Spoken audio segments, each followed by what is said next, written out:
তোমার সবকিছু আমার ভাল লাগে। আমি তো গরিবের ছেলে।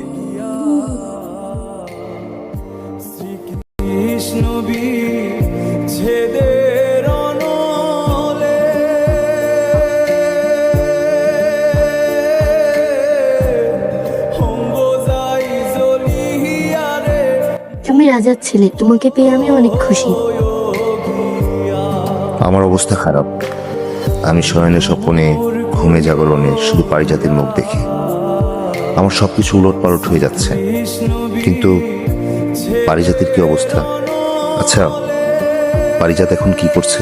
আমি ভেবেছিলাম পারিজাত আমাকে পছন্দ করেছে, কিন্তু পারিজাত আমার জন্য এতটা সংগ্রাম করে বসবে তা আমি কল্পনাও করিনি। আমাকে দেখার পর থেকে পারিজাত, যার আসল নাম জাফরিন, সেও আমার জন্য পাগল হয়ে গেল, দিওয়ানা হয়ে গেল।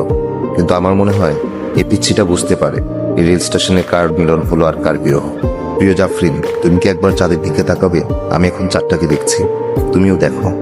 এভাবেই তোমার আর আমার মধ্যে যোগাযোগ হবে, কথা হবে।